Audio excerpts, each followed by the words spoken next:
The postman has arrived. I got my post. It's my fucking cassette adapter, you cunts.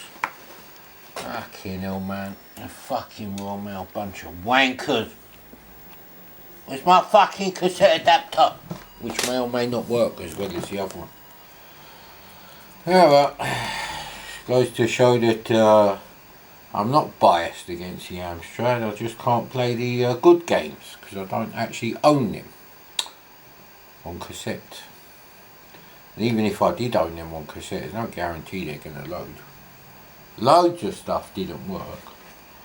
And most of the stuff that uses the standard Amstrad loader, they were okay, unless there's actual physical damage to the tape. But the other stuff, like Ocean, we speed up the turbo speed loader with their own software loader to, you know, the speed of the C64 ones, which is about double the speed of the one built into the Amstrad. They don't work. They always fail somewhere. So, you know, this is not like a 50-50 situation. It's like standard loaders usually do work. Now, about 75% of my Amstrad games did actually come like with one machine. I think I paid about 25 quid for the 464 with the colour monitor. I think the postage was something stupid like £8 or £10. Yeah, that was actually that was from a charity auction. I believe it was British Heart Foundation. I'm not sure. It's been like 15 years. Between 10 and 15 years ago anyway. I think I passed on the old 6128 simply because when I was looking at buying this stuff, there was no like Gotek drive, and when the first Gotex came out, they were really not designed for the Amstrad or anything that used a 3-inch disk drive. They were more for, like, you know, replacing the disk drive in the Atari ST or Amiga. I think the Amiga thing came first, and then it was the ST, and then Archimedes. And then after all that, you know, there was support for the Spectrum Plus 3 and the Amstrad. I believe they also support the Tatum Einstein now, but bit of a problem. See, if you buy a 6128, you're paying a lot of money, and yeah, they're not that common anyway because they didn't sell that well. I'm not surprised actually, because before the ST was 300 quid, they were quite expensive anyway. I think in 1986 they were probably 400 quid with a green screen, which is the same price as the first 520 STFM. So, you know, there's people who did buy an Amstrad, most of them did buy a 464. Now, if you didn't have a TV, you might plop it for the £100 extra, well actually £125 extra compared to the price of you know, a 464 plus a modulator. But then obviously you don't have a TV, you only have like a crap quality CRT tube disguised as a monitor. Can't watch TV on it, so that was a bad idea anyway. But, you know, the Amstrad was basically designed for those, you know, thick cunts who run car boot sales or whatever. I've got a computer in here, So, you know, that's why a lot of them did sell with the monitor. Really dumb idea, but hey, some people are too thick to work out. This is the wire that goes in the power supply socket.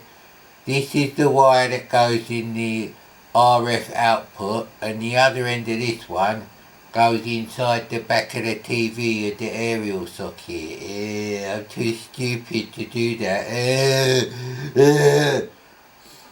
And they must have been too stupid because it was really fucking rare to actually be able to buy a 464 on its own and a modulator separately, or a package with the two together. That was extremely rare.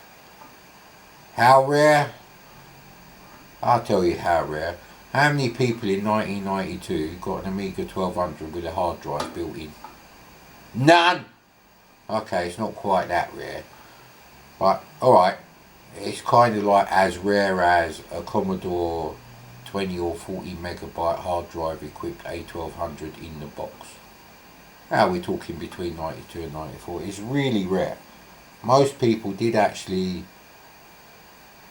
get the green screen or the colour monitor. And of course you're saying, yeah, well, you get the green screen and then you can plug it in your telly. Well, you can't plug it in your telly, mate.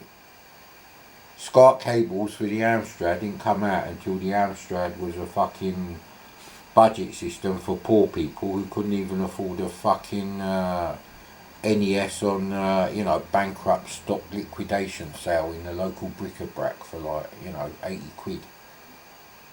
There's really, by the time those SCART cables come out, we're talking, you still got an 8-bit Amstrad or Commodore? Yeah, you're a loser, mate. It's a bit like when I had a C64, some kids had a ZX81 and blue see-through plastic NHS glasses, and they used to get free school dinners, and they didn't have to wear school uniform, and they were picked on a lot. Joystick. You know what, I can't remember what game this was. Coco, what game did we just load? We loaded something. Star Trooper, right, here's the thing. Of course the reading glasses, fuck knows where they are. Let's go anyway. I don't like all this menu business. Why do you have to have menus? I selected joystick, mate.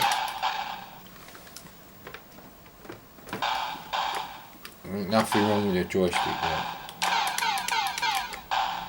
It's not going that way, so this could be a load error.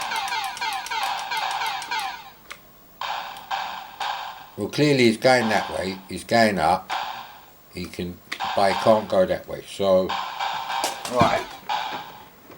The CPC was working the other day, so it's not that. And just to prove it, here's zipstick number 2. Well, you've got to have a spare zipstick, mate. Right, here's the fucking zipstick. What's going on with that fucking cable?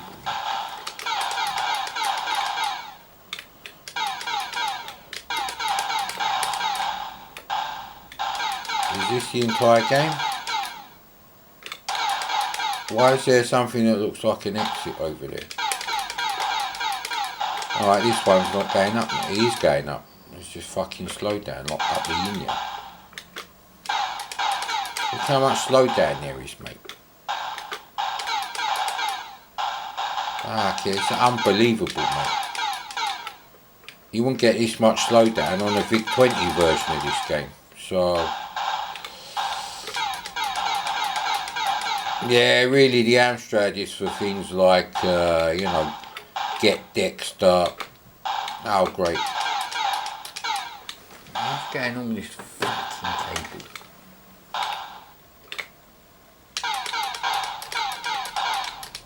There must be something else you've got to do.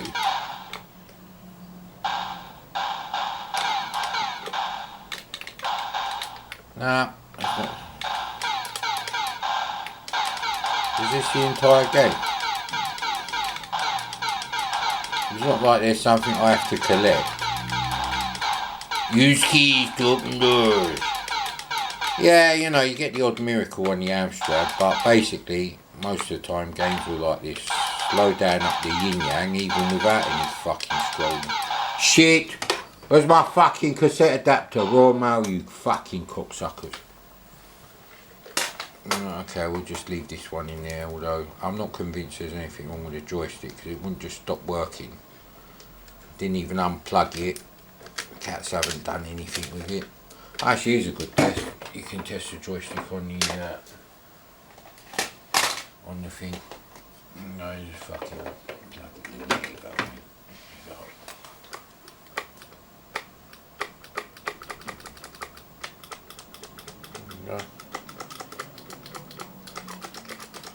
I think my mate used to do this, or maybe I used to do this just to wind him up. X marks head the spot. Right, that's the shit game, so I'm not even going to rewind that. I don't give a shit about that. Even if other stuff does happen with that sort of fucking pathetic programming quality, who gives a shit, mate.